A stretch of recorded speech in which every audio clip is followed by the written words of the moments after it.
And very good. So we at CCRA really kind of pride ourselves on being able to appreciate everyone's time and energies. We really appreciate all of you donating your time to attend this community meeting on 2301 Walnut Street. It's the former site of the RiteAid. It's a large continuous parcel that goes from Walnut Street at 23rd all the way to Sansom Street. We have people from BLT Architects as well as Trammell Crow here representing the project, who are going to be presenting us with their vision for what's going to be happening. We have been in communication with them throughout this process, and we've had members of the extended community as part of the task force, parents from Greenfield, administrators from the school, nearby neighbors, and of course the citizen experts over at CCRA, discussing and sharing ideas. And now this is the opportunity for the community to hear a little bit about the project and share some of your feedback. We're going to ask that everyone remain muted unless you're presenting. If you have a question, please put it into the chat. Both myself and Travis will be monitoring the chat and asking all the questions from there.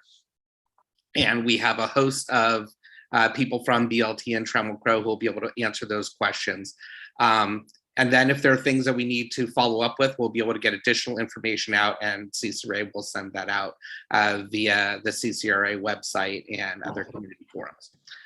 So with that, I'm going to turn it over to Brian from BLT Architects. And thank you again for coming out tonight to talk about 2301 Walnut. Hey, David, it's Ron Patterson. I'm going to give a little introduction and we'll go from there. No, appreciate that. Thank you. Sure. So my name is Ron Patterson. I'm with Claire Harrison Law Firm. I represent the equitable owner here, which is Trammell Crow, meaning they have it under agreement of sale to develop.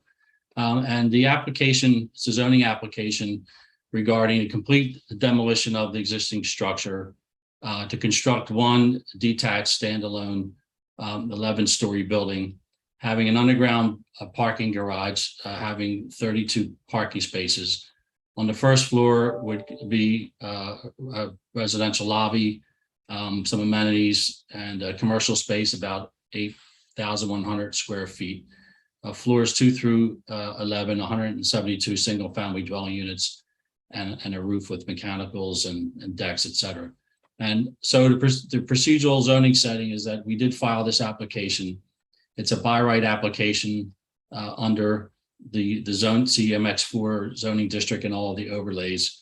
But because the amount of units, residential units, exceed 100, and because the amount of gross floor area exceeds 100,000, it has to go through civic design review. So this is not a zoning case where we're asking for you to vote in support or not support, but it's a civic design review case, which means that it detours through the registered civic organization, which it should, to examine the pedestrian experience in the public realm, how it looks, how it feels, et cetera, and all that stuff. So that's why we're here. It's one step before we get to civic design review, which we expect to be heard in January. And once we complete the civic design review process, then we would be able to secure our building permits. As you may know and you'll hear, we've worked through the community benefits agreement with the association, which we're proud to say that we've pretty much come close to the end of that.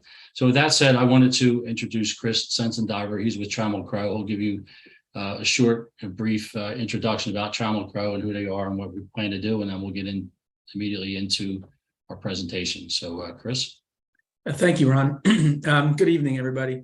As Ron said, I'm Chris Sensendiver, and I'm a principal at the Trammell Crow Company. And I've been with them for 20 plus years. And I'm excited to say that for the 9th year in a row, Trammell Crow has been named the nation's top developer. And we're real excited about this project. We're going to be developing this under our High Street residential subsidiary, which is a wholly owned, independently operated subsidiary of the Trammell Crow Company. Trammell Crow has been in existence for 60 some years. It is owned by CBRE, the largest real estate company in the world. So we have significant backing behind us, but we run our operation really on a local basis. We have various business units around the country, and all of those business units, mine, which would be the Northeast Metro, is pretty autonomous in what it's able to pursue and the developments that it likes to do. I want to thank all of you for your time tonight and over the past few months as we've designed this exciting project. We think your input and the excellent work of our design team, that this development is going to be this development in opportunity in one of the best neighborhoods of Philadelphia is just going to be a great success. I really don't have anything else to say except thank you again, and I'll turn it over to Brian, BLT. All right, thank you, Chris. I'm gonna try sharing my screen. I'm trying to figure out. There we go.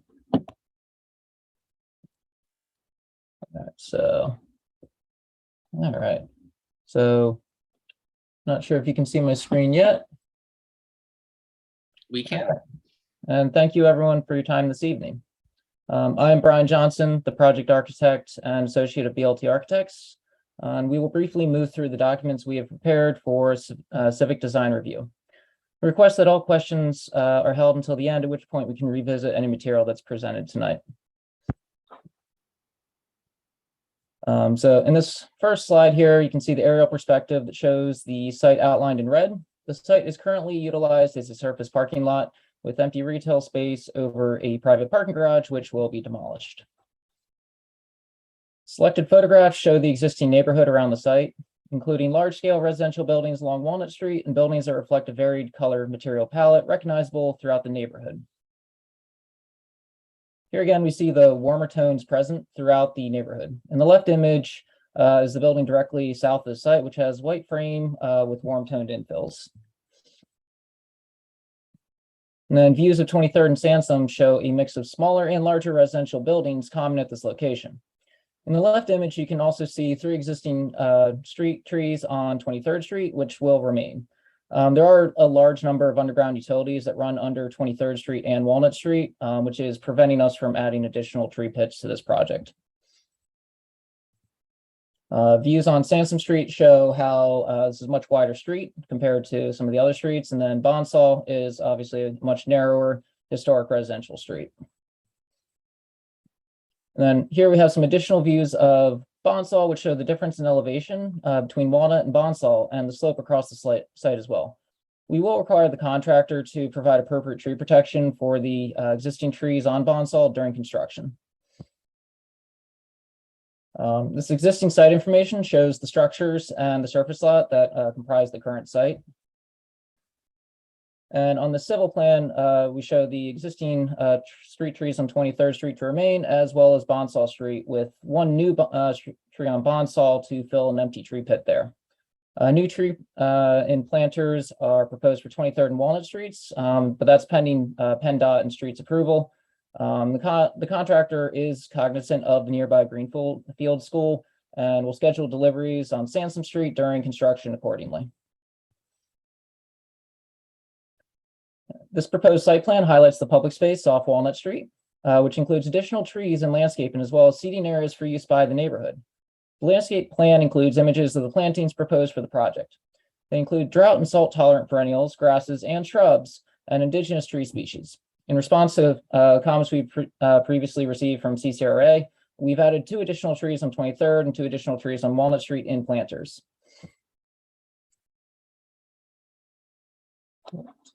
Seems computer's a little, there we go. The basement of the building includes underground parking and loading access from Sansom Street, as well as the bike room, which is accessed from Bonsall Street, providing additional non-vehicular activity on the small residential street. Other service rooms are also located in the basement as well.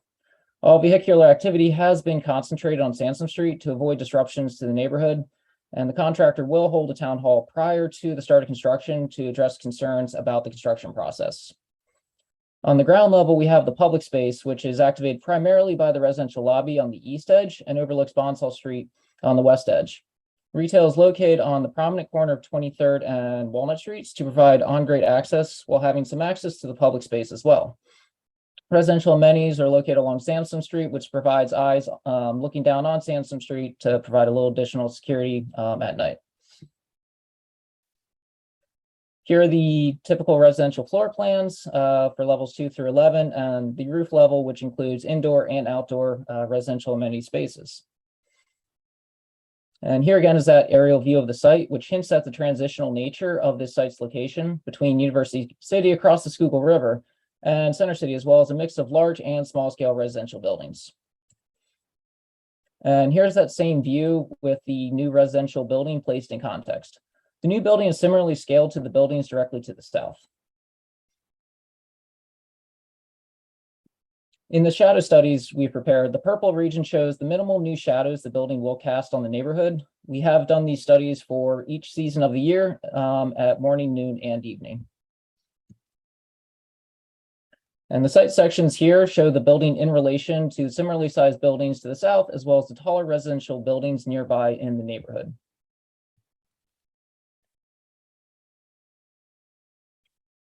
The section on the left shows Walnut Street on the left and Sansom Street on the right. This shows the significant slope across the site with Walnut Street higher or 8 feet higher than Sansom Street. You can also see the parking lot or parking garage below retail and residential amenity spaces on the ground level with residential units above. In the section on the right, Bonsall Street is on the left with 23rd Street on the right. In this section, the significant grade change is apparent between the public space and Bonsall Street.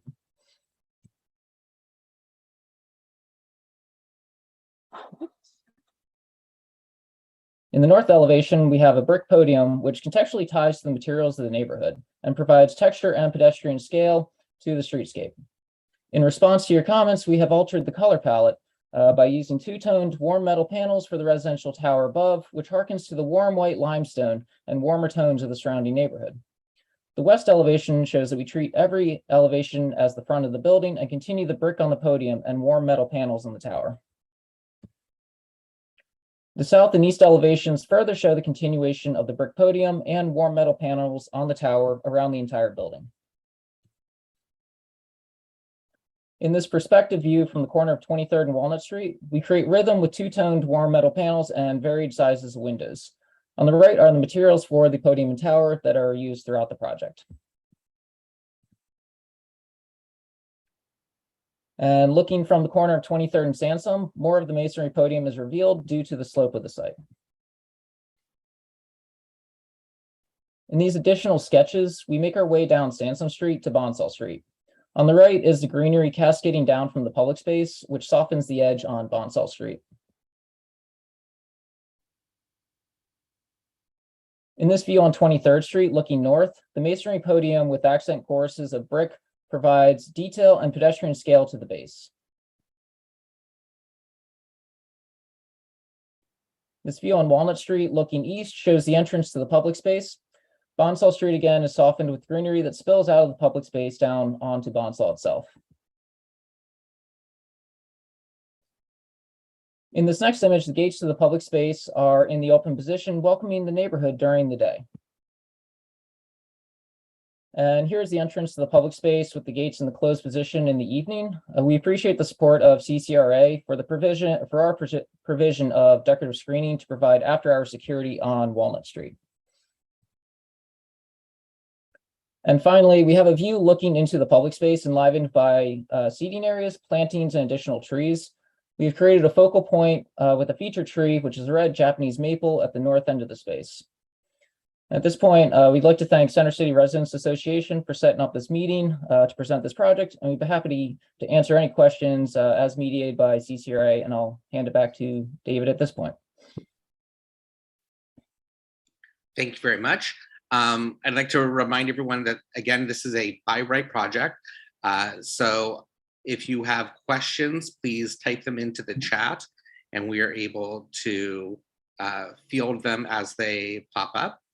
I want to be able to thank both Trammell Crow as well as BLT Architecture for being able to work with the community, especially with Greenfield Elementary's concerns regarding being able to make sure that things are going to be able to remain safe and open access along 23rd Street and Walnut Street, and for them taking precautions to be able to maximize those access, and that also being able to provide notification to Greenfield Elementary if there's ever going to be a short-term disruption.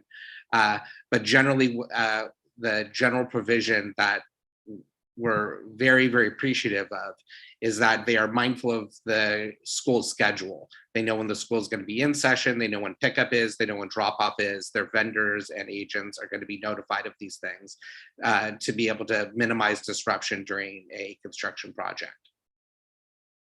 There is already a question that's being brought forward about, are these drawings and is the presentation able to be made available for later reference and sharing? The answer is yes. This meeting is being recorded, and the recording is going to be available on the CCRA website as well as during the Civic design review process. One question that's being fielded is, how long is the duration of the project construction that's anticipated? Right now, we're anticipating 18 months of construction from start to finish. And there's a question of what exactly is going to be situated on Sansom Street. So on Sansom Street, I'm gonna try to jump to those plans real quick. We have, that's where we have our parking garage entry and the loading dock accessed from. So on the left hand, you can see here, Sansom Street's at the top of the page. And that's where we have the parking garage and the loading dock being accessed from. We anticipate this loading dock only to be used for residential move-ins, so we don't expect the loading dock to get a lot of use. And parking garage obviously will be used by the residents of the building.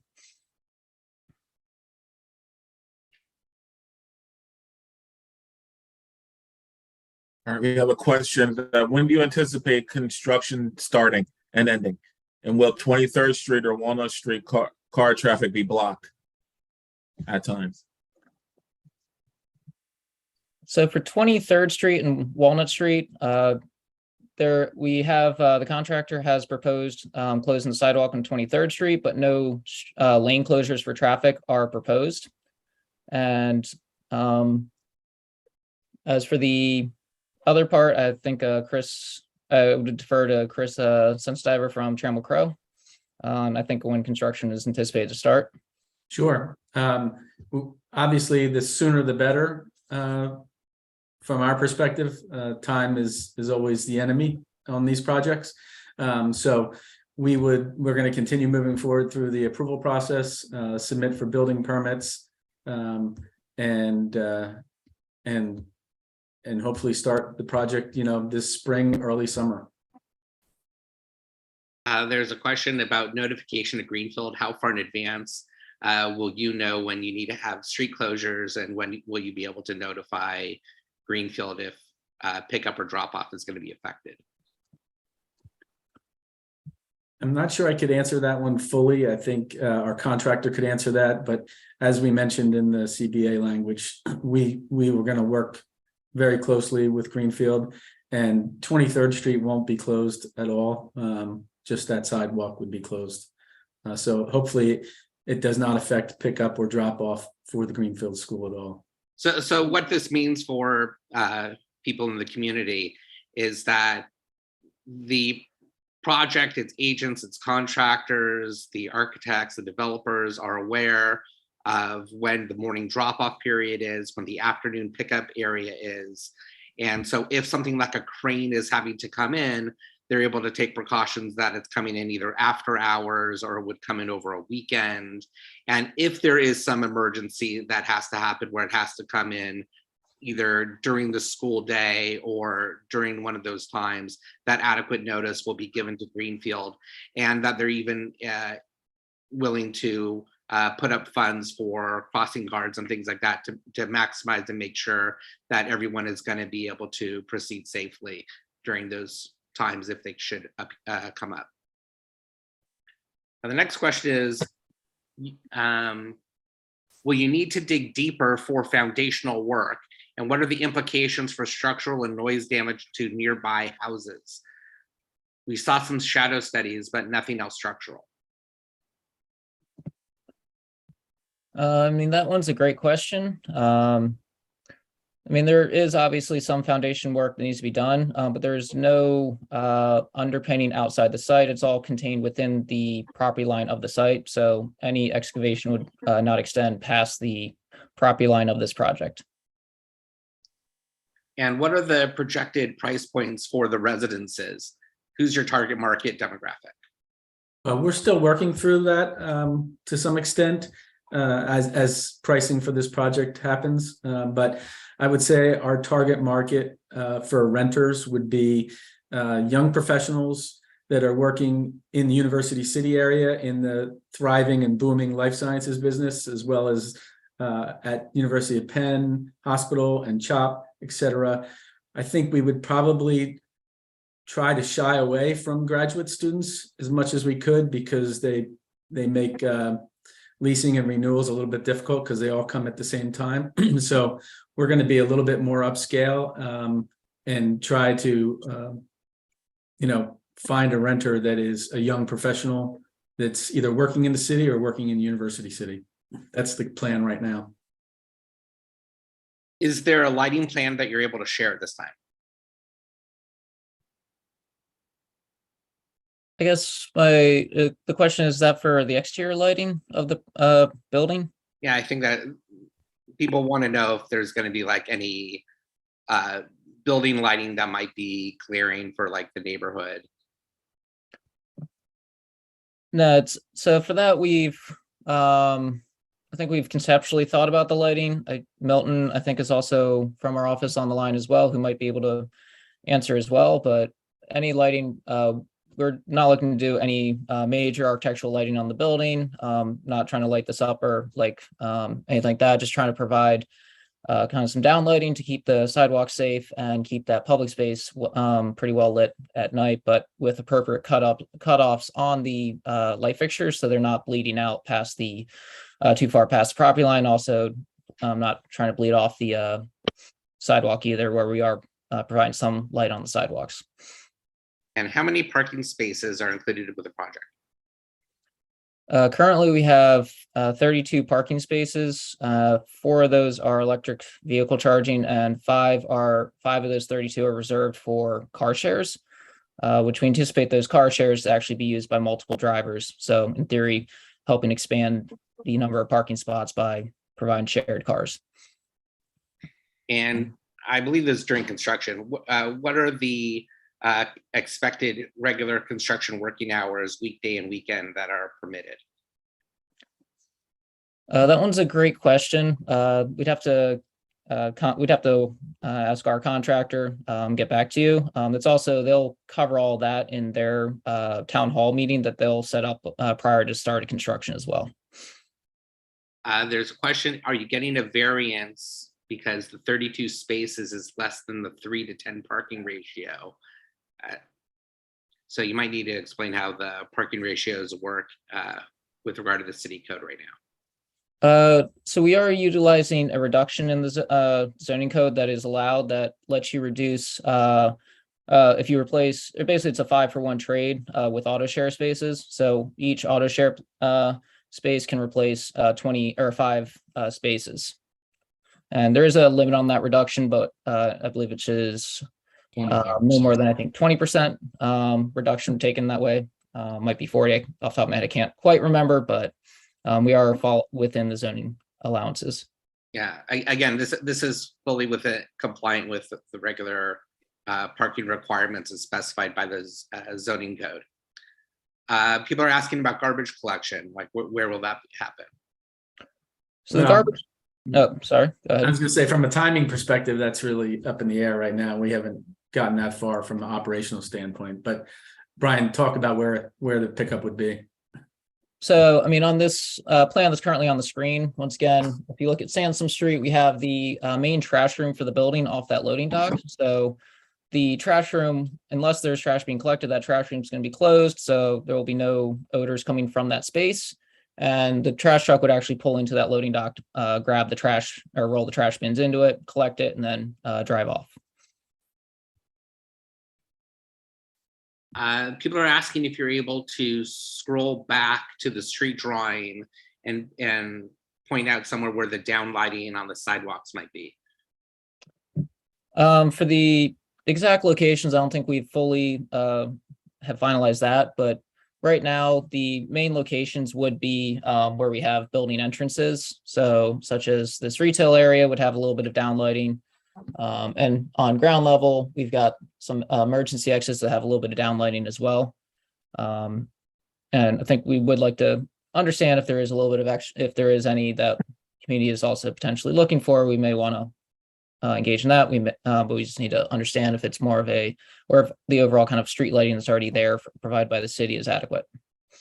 I should say, we took pains to consider where life in the building could emanate so that there's sort of eyes on the street. So both on the Sansom Street side as well as the 23rd Street side, there's large sections of amenity windows that will emanate light downwards as well as have activity on the inside. So folks can look in and out. And then on Bonsall Street, we added windows where they weren't needed along the sort of garage frontage so that there is also light and daylight coming in and out on Bonsall Street, which, for folks that don't walk there often is a dead end street for cars, but there's a stair at the end that allows access up to Walnut. And is the car share available to non-residents? If so, how do people access? So the intention would be for the car share to be accessible to also non-residents, and that would be something that would be addressed as conversations continue with the car share company that Trammell Crow engages with. Do you already have retail lined up? What type of retail are you looking for in that location? We do not have retail lined up at this point. So if people have a wish list, feel free to send those in and we'll forward them along. Wish lists or recommendations? Or if anyone wants to be a retail tenant. There you go.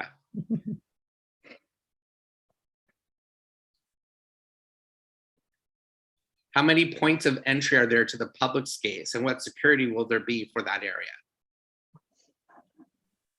So I'll switch back to our enlarged plan here.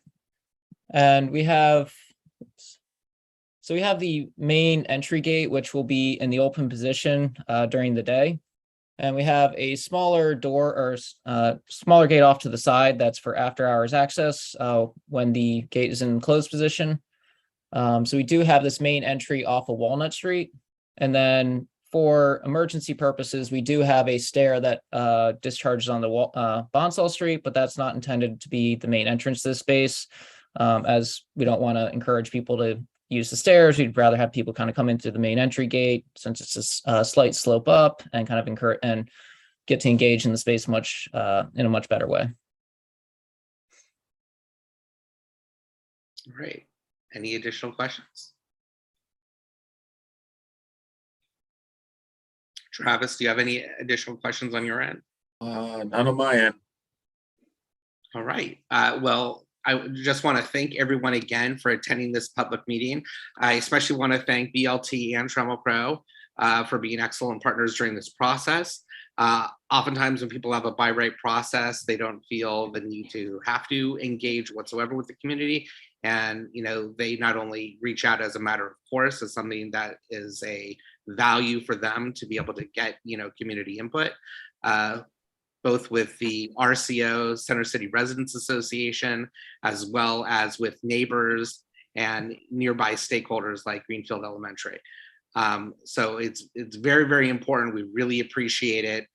This kind of communication just leads to overall better projects like within the community, and we wish everyone that it's going to be successful for the developers and for the people who are coming in, and it's going to be a great addition to the neighborhood for the nearby neighbors and stakeholders. That's always the goal. If people have additional questions and they didn't have an opportunity to voice them here, you can always send them in to centercityresidents.org, and we will be sure to follow up on them, be able to get answers, and we will post the answers to those questions as well on the web space. Thank you all again for coming out, and we will look forward to visiting with everyone next time as more major developments keep coming into Center City. It's an exciting time to be living in the middle of Center City. There are a lot of neighborhood concerns that we all want to be able to maintain, what makes Center City great. We want to deal with, our security issues and trash issues. And working with the private sector is a great way to be able to move forward and improve things for our neighborhoods. So thank you all again for coming out, and we will look forward to visiting with you next time. Take care. Have a good night. Thank you, everyone.